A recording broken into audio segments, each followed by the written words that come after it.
Assalamualaikum warahmatullahi wabarakatuh. Salam sejahtera untuk kita semua. Channel Jasa Orkes Indonesia kali ini akan membahas materi PJOK kelas 7 Perkembangan Tubuh Remaja part kedua.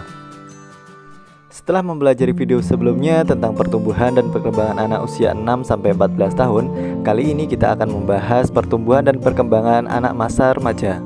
Masa remaja adalah masa peralihan manusia dari anak-anak menuju dewasa. Menurut WHO, usia remaja adalah rentang antara usia 10-19 tahun.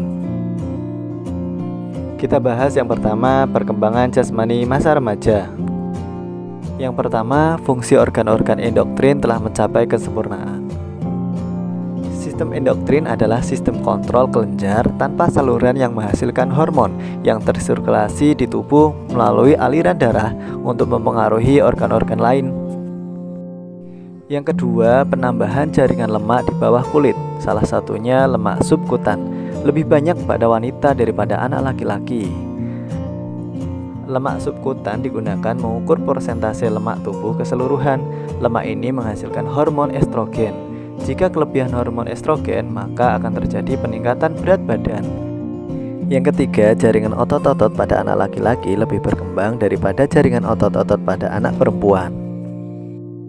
Berikutnya kita bahas perkembangan jiwa, emosi, sosial, dan intelek pada anak masa remaja. Yang pertama, faktor yang penting ialah anak remaja mulai perhatian terhadap seks. Hal ini akan mempengaruhi hubungan dengan kawan lawan jenis. Yang kedua, pemikiran sudah kritis, salah satunya terhadap kewibawaan orang tuanya. Biasanya kalau orang tuanya tidak mampu menjadi role model bagi anak akan meremehkan dan sering terjadi konflik dengan orang tuanya. Yang ketiga, emosi belum stabil dan perlu adanya simpati dan nasihat-nasihat yang baik dari orang di sekitarnya. 4. Mulai memisahkan diri dari orang tua dan mencari pergaulan dengan teman-teman sebayanya. 5. Adanya aktivitas dan eksperimen sosial. Anak remaja rasa ingin tahuannya tinggi, salah satu untuk meningkatkan skill dalam berinteraksi atau bergaul terhadap orang lain. Yang keenam, perlu adanya sosok panutan yang baik, sehingga akan membangkitkan dan mengembangkan harapan dan cita-cita yang tinggi. Berikutnya kita bahas kebutuhan anak remaja. Yang pertama, kebutuhan akan pengertian dari orang tua dan keluarganya untuk memahami proses perkembangan dan perubahan sifat-sifat tertentu bagi remaja. Yang kedua, remaja butuh pengertian bahwa mereka tidak bisa disamaratakan satu dengan yang lainnya tanpa mengabaikan faktor-faktor luar dari diri mereka. Yang ketiga, remaja butuh bantuan dalam meringankan setiap tekanan atau stres, baik fisik maupun mental. Yang keempat, remaja butuh pendidikan tentang seks dan kesehatan yang diatur dan diselenggarakan secara bijaksana. Berikutnya kita bahas faktor-faktor yang mempengaruhi atau menghambat pertumbuhan dan perkembangan anak remaja. Yang pertama, kurang pengertian, pengetahuan, serta perhatian tentang kesehatan. Kedua, adaptasi sosial yang tidak berhasil dapat menimbulkan macam-macam tingkah laku dan perbuatan yang tidak baik. Dampaknya akan menimbulkan gangguan mental, neurosis, psikosis, narkotika, dan lain-lain.